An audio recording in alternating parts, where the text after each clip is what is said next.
I like to begin my presentations these days far away in Pakistan, and I think, as everyone knows, this is a country that has a lot of problems. That's an understatement. Its governance and security challenges include several ongoing armed insurgencies, regular drone strikes that often entail considerable collateral casualties. It's one of the world's worst places for human rights and free expression.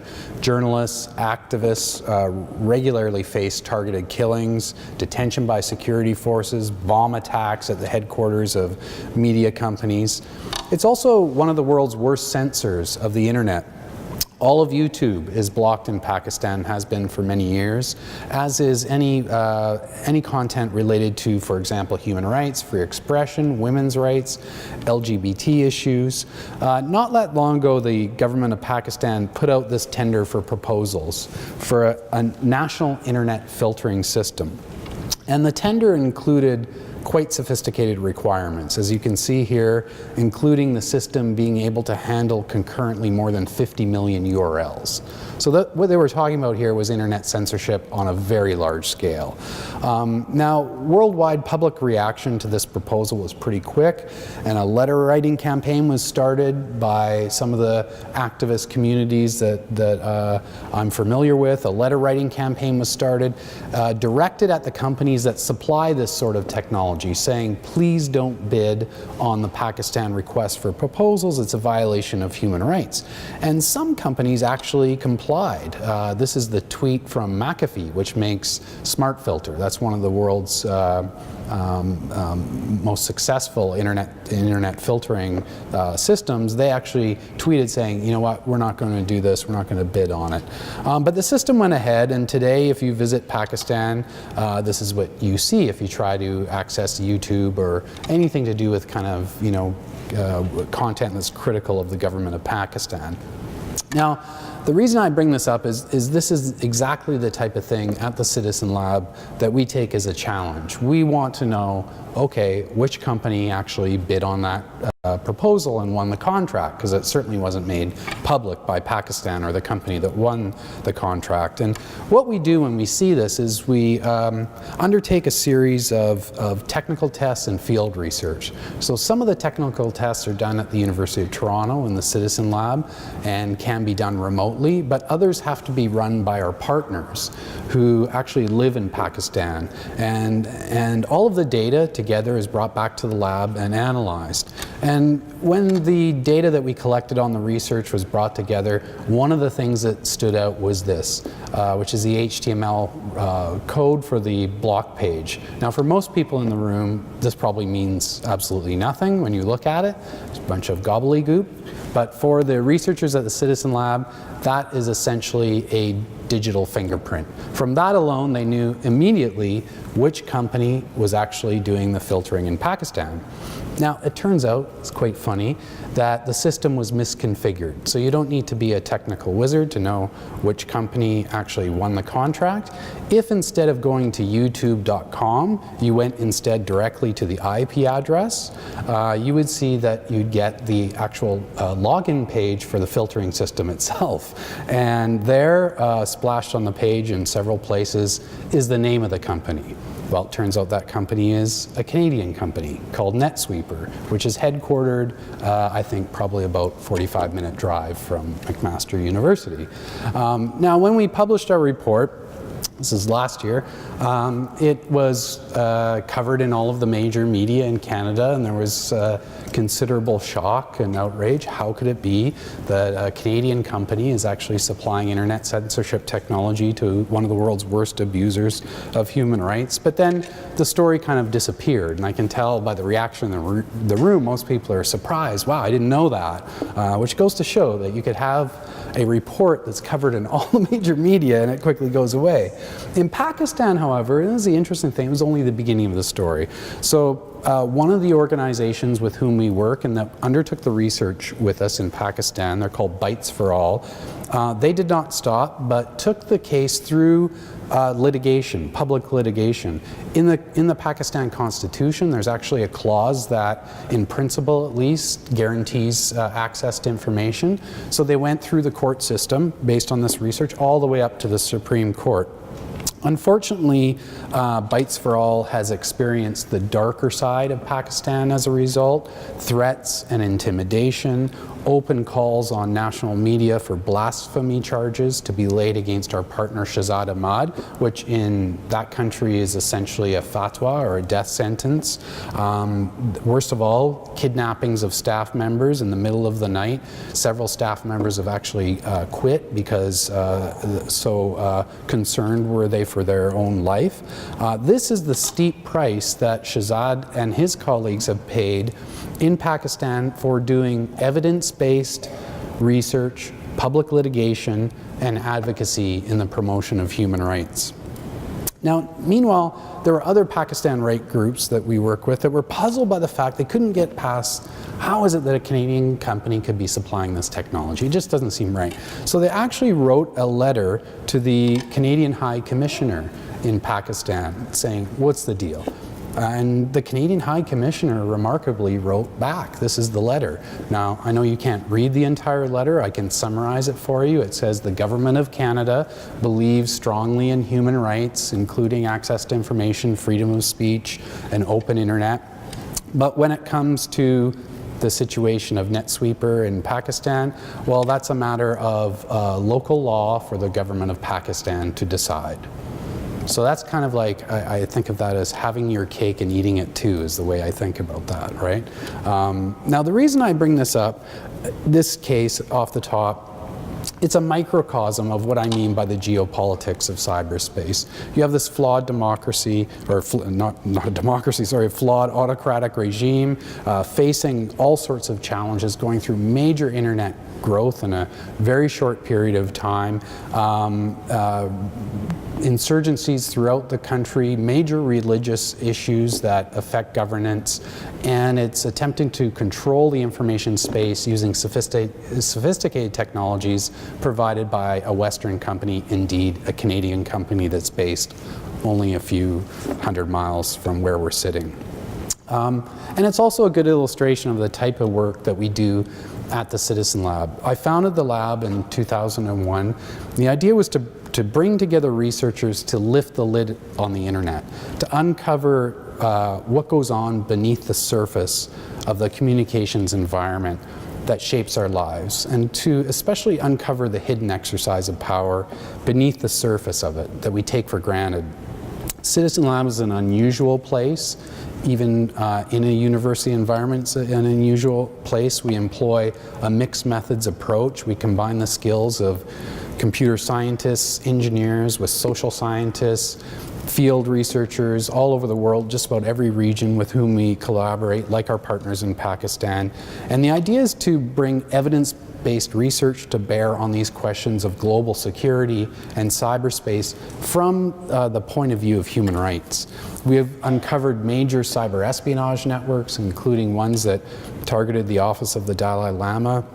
We've documented growing patterns of internet censorship worldwide, and more recently we've tracked the growing market for what many people are calling digital arms, products and services for computer network attack and exploitation that I'll be talking about in my presentation in a few minutes.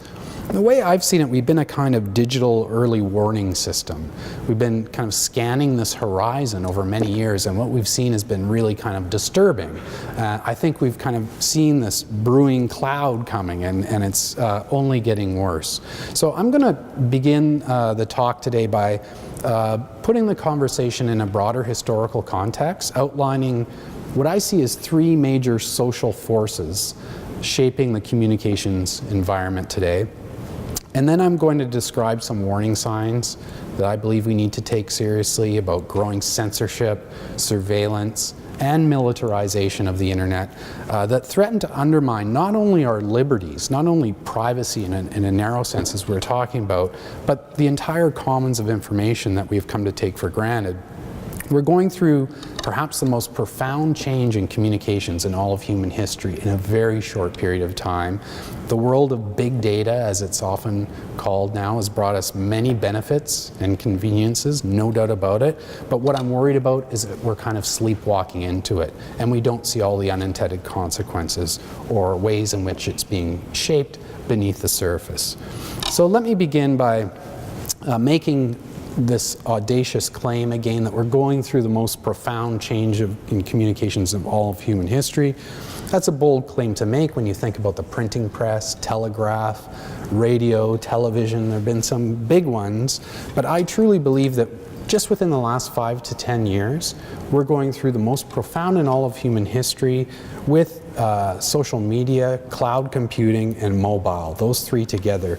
Now, they're different in many ways, but they share one very important characteristic, and that is the amount of private information that used to be in our desktops, in our filing cabinets, even in our heads, that we now entrust to third parties. Almost all of them are private companies, and many of them are private companies that are headquartered in jurisdictions other than the ones that we're citizens of. This includes entrusting data that we are conscious of and deliberate about. For example, the emails we send, the pictures we put on Instagram, the posts we make on Facebook, and so on, but a lot more, far more, about which we are unaware, that we are unconscious about, that follows us around like a digital trail. Best example is a mobile device. So I assume that everybody in this room has a mobile device in their pocket. There's not a single person here, right, that doesn't have one. And even when we're not using it, it's emitting a beacon for the nearest Wi-Fi router or cell phone tower, which is above the building probably. And in that beacon is a lot of information. The make and model of the phone, the operating system of the phone, my name, which is usually attached to the operating system, and most importantly, the geolocation of the phone, where it is in space and time.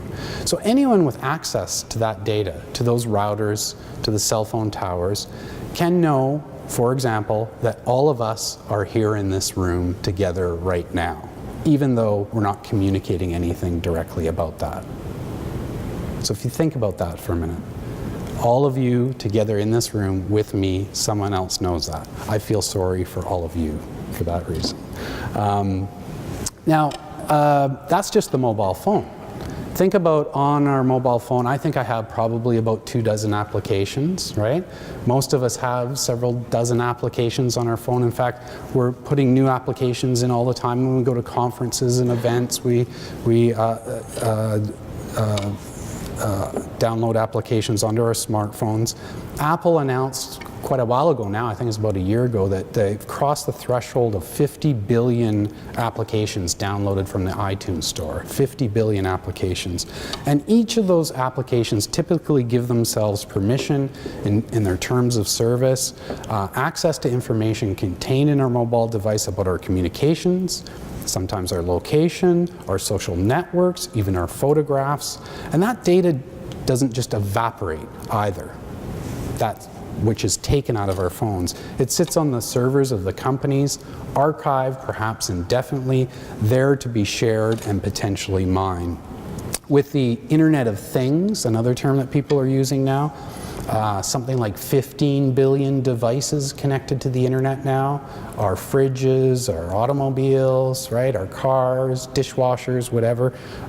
This digital exhaust is growing exponentially in all directions. Our lives, our habits, social relationships, preferences reduced to trillions of data points that form this new ethereal layer. It's like a new digital stratosphere encircling the planet in all directions.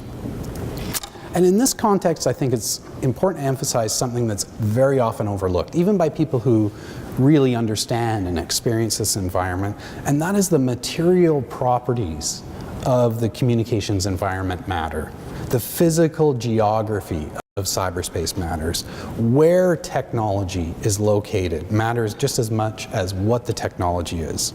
Now, most people use the internet without thinking much beyond their screen in front of them, right? They send an email, whoosh, it's gone, it appears magically. But it's important to understand that while our internet experiences may seem ephemeral and kind of like a magical mirage, they are embedded in a complex material, regulatory, and logistical infrastructure that can span multiple political jurisdictions, from the local to the national to the global. While the text, the image, the video may all seem in our immediate grasp, they are not. They're transported to us in an instant from distant servers, over cables and radio waves, many of which are far from us in another political jurisdiction than the one in which we are citizens. And those different political jurisdictions matter a lot. Which brings me to the second big social force today, the growing power of the state. Now, if you look back historically and did a kind of survey 20 years ago of government policy towards the internet, most governments had no internet policy to speak of. Right? Those that did took a decidedly laissez-faire or hands-off approach to it. The idea was keep the government, keep the state out of the internet to encourage innovation.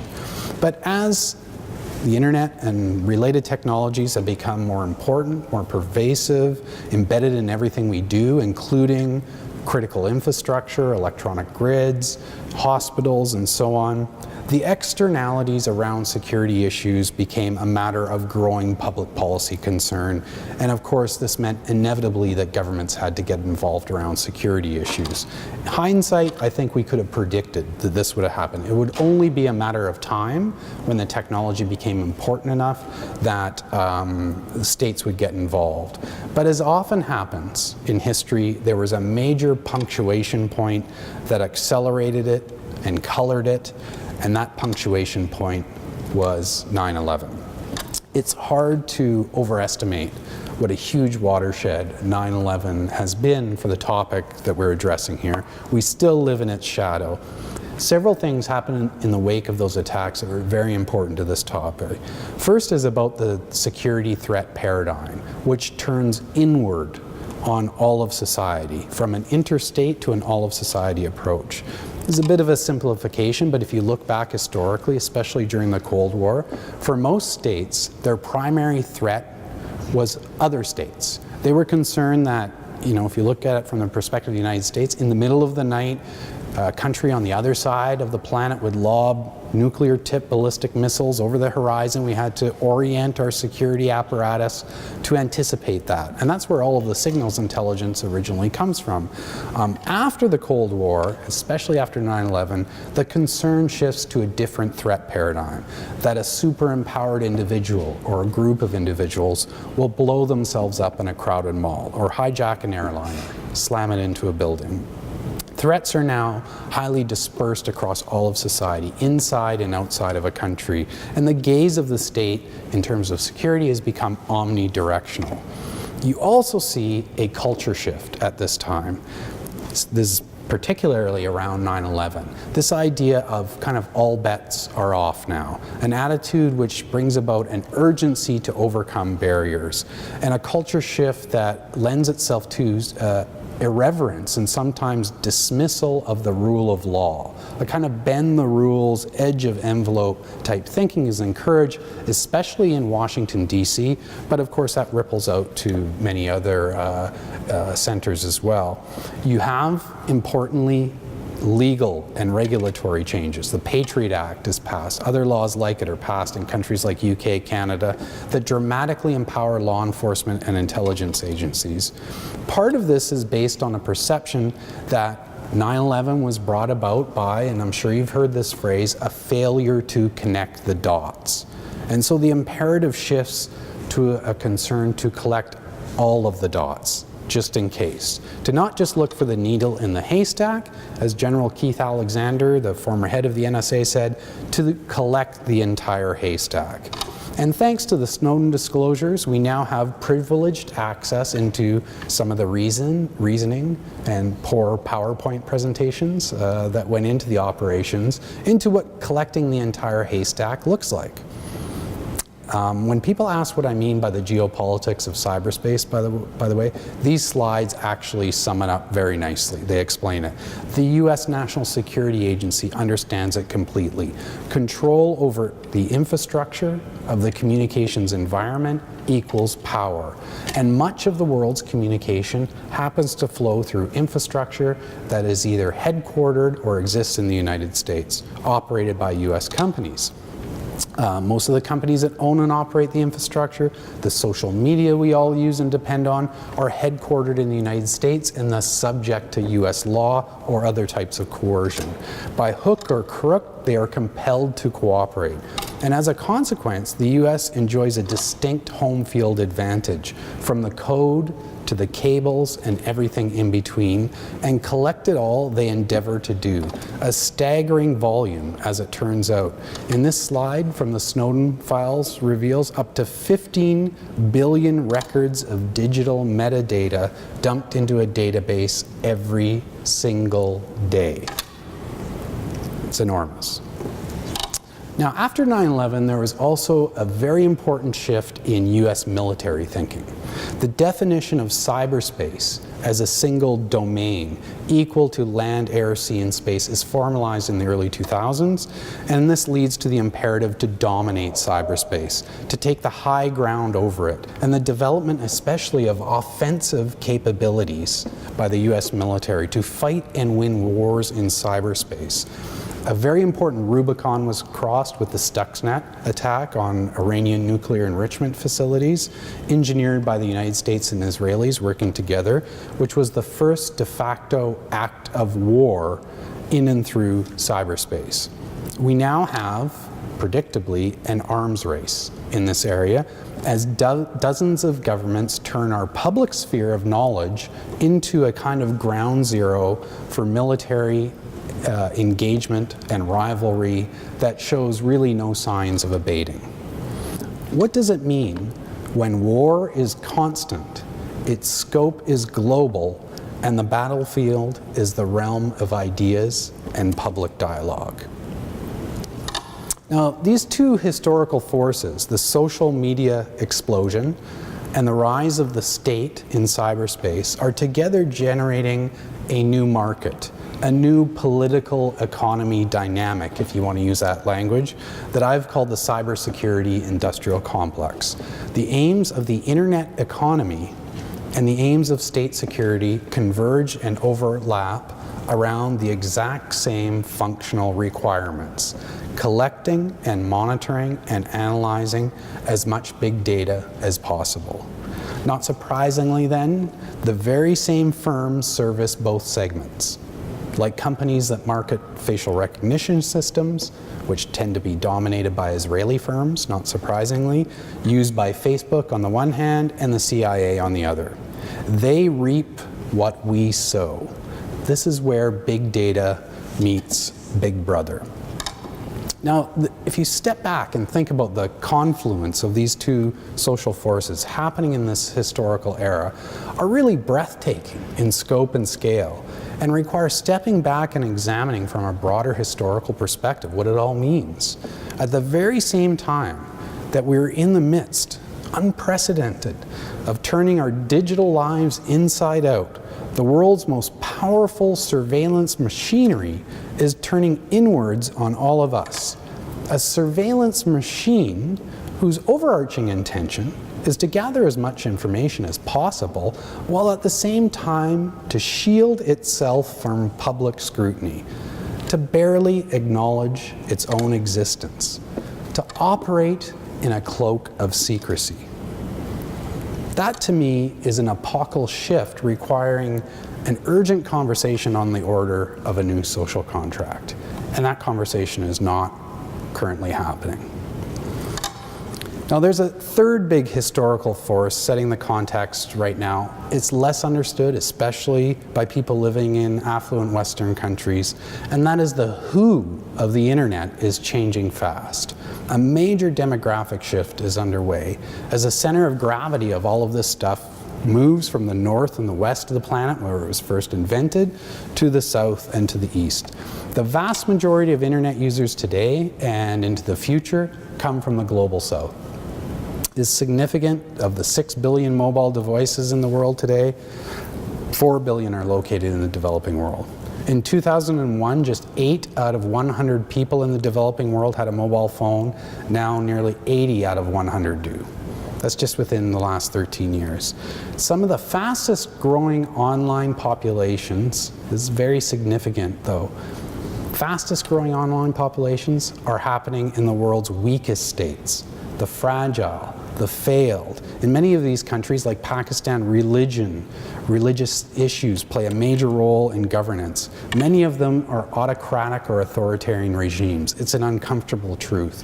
Remember, these countries and their populations are entering into cyberspace at a much different time than the early adopters.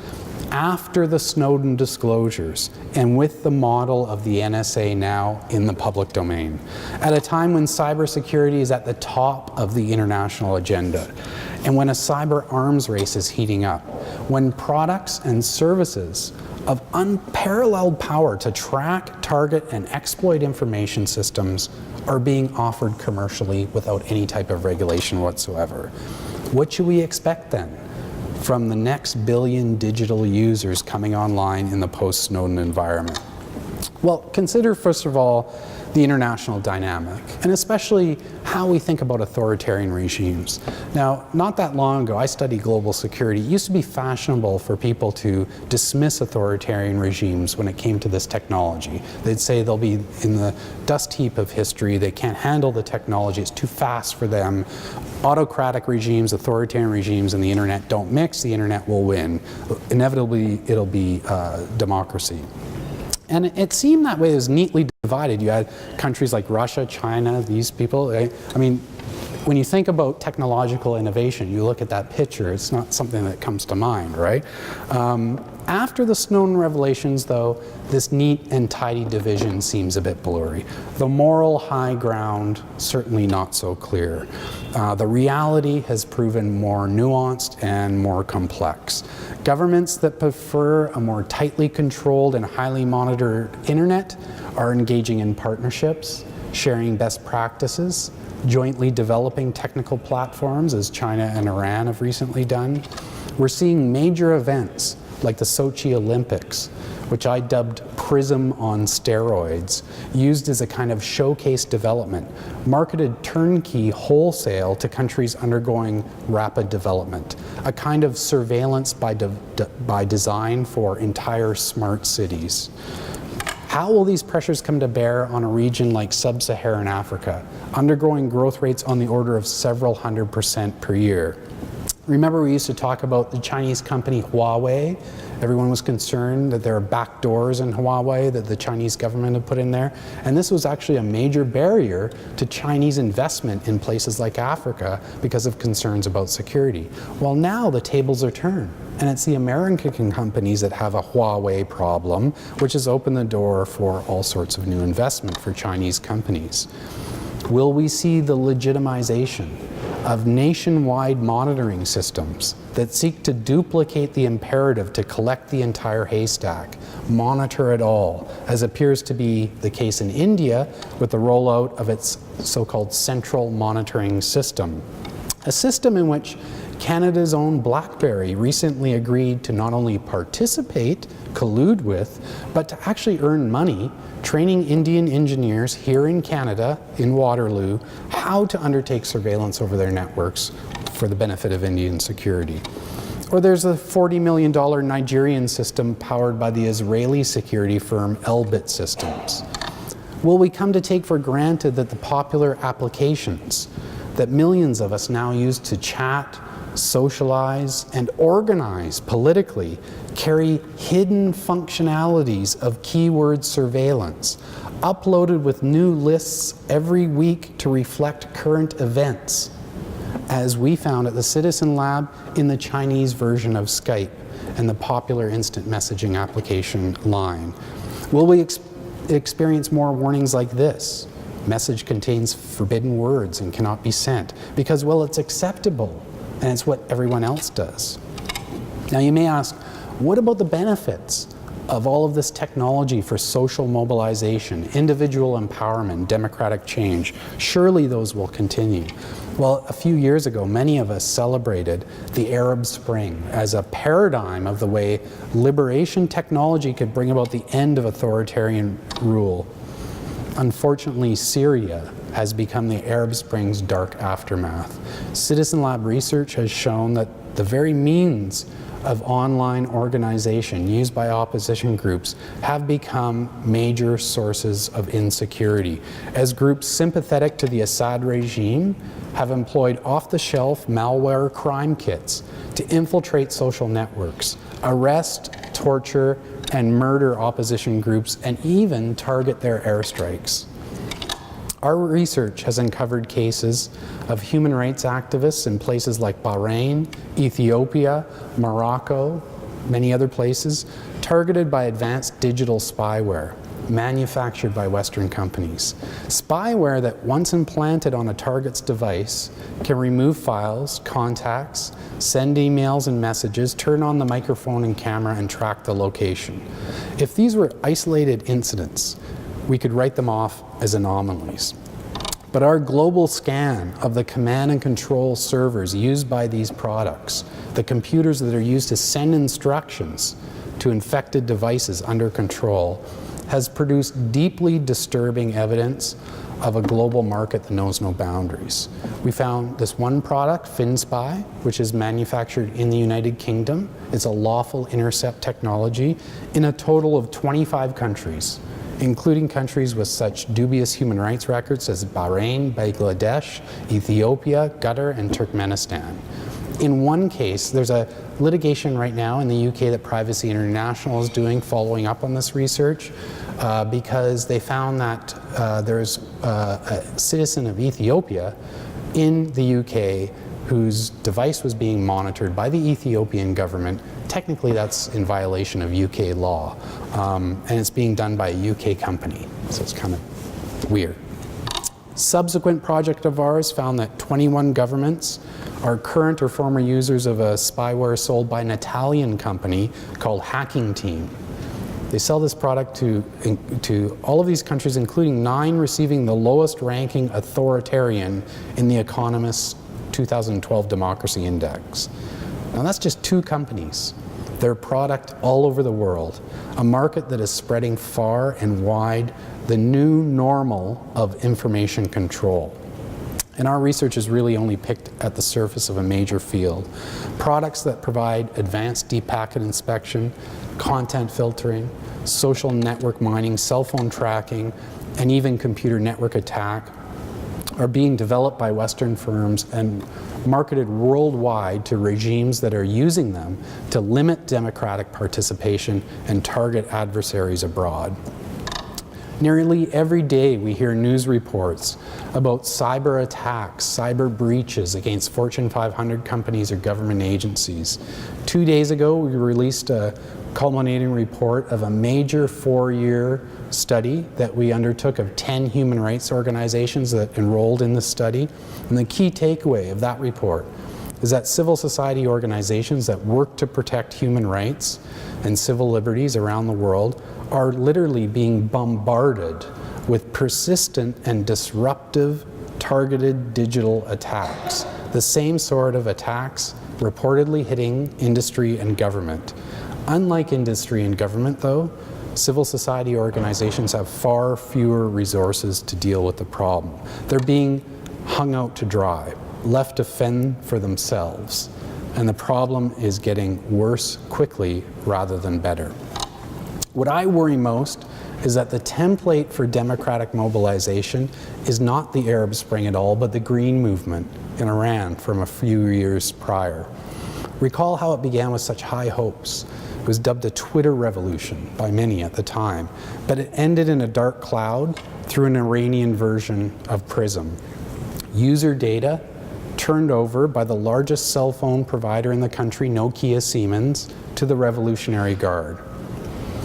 Now, clearly we want to prevent such abuses from happening, but on what basis will we do so? What moral grounds will we stand on to make the case? Which brings us back to Canada, excuse me, where you might ask, what is the norm here? Now, instructive I say to recall one of the few Snowden revelations that involved Canada. The so-called airport Wi-Fi snooping story. Remember it? Very misleading headline. I think most Canadians assume the spies had equipment in the airports and they were eavesdropping on them as they logged onto the Wi-Fi. That's not quite correct. In reality, the situation is far, far worse. I was one of the people who was given access to the complete unredacted slides by the CBC, and I reviewed them in detail before the story came out.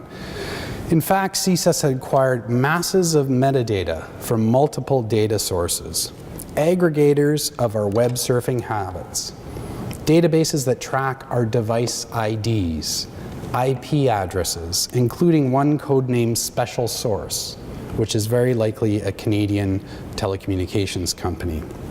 I'll leave it to you to guess which one that is. They acquired all this data from the companies that operate what we might call the haystack to model the behavior of Canadians and others who came through Canada, backward and forward in recent time.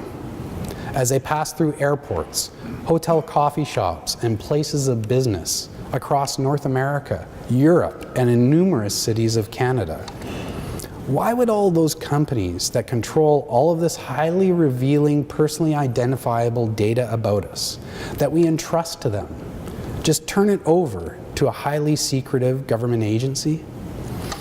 Well, in fact, such informal requests are made millions of times by government agencies to internet service providers, telcos, and other big data aggregators here in Canada, without those agencies even keeping a record of it, let alone asking for a warrant.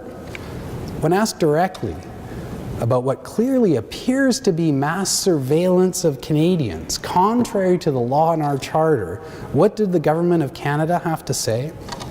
It says the Government of Canada, no Canadian communications were or are targeted, collected, or used. Now, for any reasonable person, this just doesn't square. As I see it, there are at least three possible explanations. One, maybe they're basing what they're doing on a secret interpretation of a secret law. Two, maybe they're using a different English dictionary than the rest of the human race. Or three, maybe they are following the George Costanza rule of public policy. Hope it works. Oh, no sound, sorry. He's saying there, remember, Jerry, it's not a lie if you believe it. So, whichever one of these it is, it's not good. Now, this happens to be the summary slide of CSEC's top secret airport Wi-Fi slide deck. And conveniently, it's a doppelganger for the summary I'd like to make, so I like using it in my presentations. We're living through the most profound change in communications in all of human history. We've turned our digital lives inside out, leaving an exhaust of data wherever we go. And this data is highly revealing about our habits, our personal preferences, our social relationships, even our most intimate thoughts. We entrust this data to companies that, as it turns out here in Canada and many other places around the world, routinely hand it over to the least accountable, most secret agencies of the state. Most times without something so basic to liberal democracy as a judge's warrant. Agencies whose resources have skyrocketed and who are now equipped with highly sophisticated tools of surveillance sold by a growing market. Agencies whose mission has fundamentally changed to focus on all of society, all of the time, gather and analyze it all. As I hope I've shown, Canada and Canadians are not spectators in all of this. We are in fact deeply implicated here at home and abroad. Next time you send that tweet, post that image to Instagram, or just stroll through the city with your mobile device turned on, I ask you to reflect on what it all means to be a citizen in an age when big data meets big brother, to be just another needle in the haystack. Thank you very much.